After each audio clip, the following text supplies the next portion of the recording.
Yeah, every time I'm in T-Dot, I love the experience. And right now, you're watching Elite Events TV. So holla at your boy.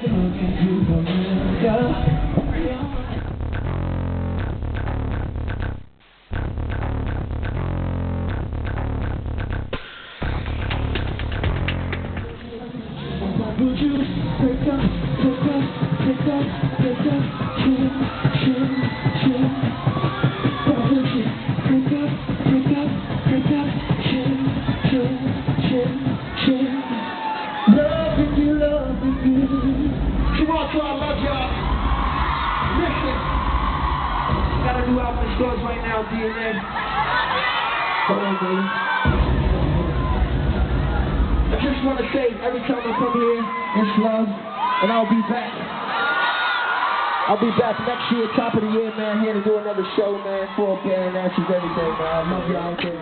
Thank y'all for the party is over. Hey, y'all, this is your girl, Carla Albi, and I'm a lucky lady. Elite Events TV, I'm here with Mario, who is serenading me right now, and I'm loving it.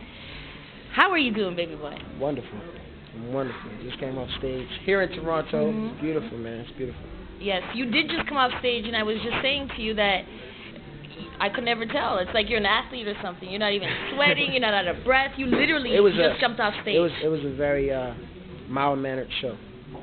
It had its wild parts, but it was very, it was cool. I didn't come here with my band or dancers. It was just about me and connection with the audience. With the lady.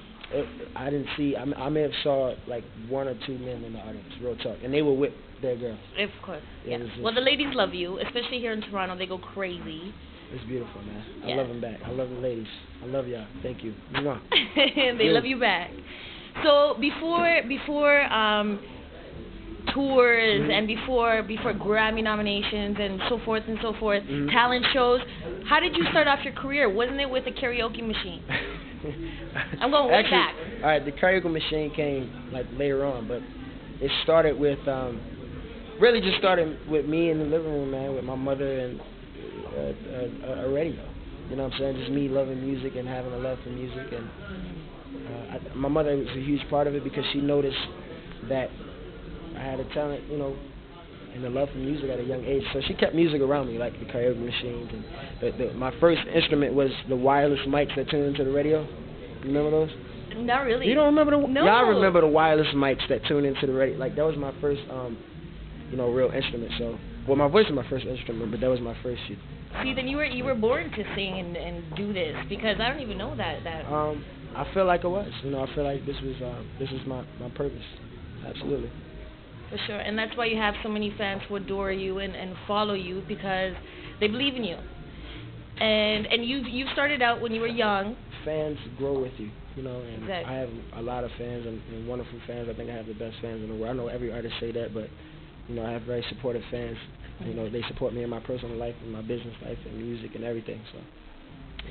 So you've obviously, as an artist, evolved, because like every good artist does. Mm-hmm. So what is different about you now than let's say 5 years ago? Wow, 5 years ago. I would say the way I look at music and the way I look at life, the way I look at the world, the way I look at relationships, the way I, the way I deal with my responsibilities, everything, and I think it shows in my music, and I think it shows in, just the decisions that I make. But most important, like through my music, just the concepts and, musically just being more in control of the music that's on the album. Very proud of this record. I think it's just the beginning of the evolution of who I am as a man now. Okay. Out in stores, more so, by the way. It's definitely out in stores, VMAs in stores now. Mm-hmm. But yeah, this is just the beginning. Just the beginning. Just the beginning, absolutely. So how do you keep yourself grounded and humble with like tons of girls, thousands of girls screaming your name and just waiting and hoping that they can just touch you? I don't think women make you unhumble. I think that I think that having female fans is a positive thing, and I think that you know, inspiring women, and you know, I don't think my music is negative. I think that most of the music that I've done thus far has been uplifting, and I've never had like a negative. I've never done negative music towards women before. So, me being grounded has to do with just the people I have around me, and I think staying close to Almighty God, and staying close to prayer and that type of thing. You know what I'm saying? That's what it is. Ladies, okay. And so, what is next for you? What is next for Mario? You know, touring. I'm back in the studio right now, working on some music, mixtape stuff. Just more music that I'm about to leak out to the internet, viral stuff, viral music. Films next year, hopefully. I can lock down and stop the music for a minute and focus on. So you want to get into that? Continue to do that, right. Absolutely. Yes, that's right, because you've done projects before, you've done films and it's so just forth. the focus, you know. Documentaries as well. Documentaries, absolutely. It's just, you know, that focus, like switching your focus up, because it's a completely other side of yourself. Like you know, it's a whole nother focus and a whole nother dynamic to who you are as a person. Like acting is, it's a beast, and I think it's also therapeutic too, because you have to find different emotions and different just those different challenges you have to go through finding those characters. Yeah. And you can get to release certain things.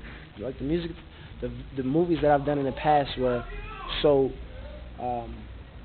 close to who I am as a person that it wasn't challenging. It wasn't that challenging. Like, you know, it was challenging because I was in front of you know, Oscar award-winning actresses and working with a lot of people who had already been in films and doing films. But it wasn't challenging for me personally because I was being myself, you know, or I was reaching into a personal experience that I've already had to portray the character. So do you think that's hard though? Because being on stage and having a certain persona, and then when you're playing a certain character, you have to let all that go, and you're playing someone who might not be, you know, standing in front of thousands of girls who are yelling for you. Is it a bit different? It's definitely different. Yeah. It's definitely different. You know, it's a different purpose you're doing it for. You know, like the movies I've done in the past have been true stories. So that was actually tough because you don't want to portray someone wrong. Like, you know, you don't want to portray a true story wrong. So it's definitely different. Okay. But it's great. It's great. It's definitely something that I plan on doing in the future. But right now it's about the music. Go out and get the album DNA in stores right now. And my new mixtape will be coming out soon. I just started on it. I'm conceptually putting it together. It's going to be incredible. The last one I did was dope. It's out on the internet right now with the game that's been missing. Yeah, man, so I'll be hollering at y'all. Any final message to the fans? All my fans here in T-Dot, man, all my fans around the world, I love y'all. Thank y'all for the continued support. And hit me up on Twitter, man. I want to talk to y'all. Mario Soul Truth. Thank you so much, Mario. We really appreciate it. One place y'all need to be right now, and y'all checking it out right here. It's Elite Events TV, and I'm Mario. Peace. This is a new day, and you're rocking with Elite TV. Yeah. Right here, y'all keep it locked. You know what we're doing, baby.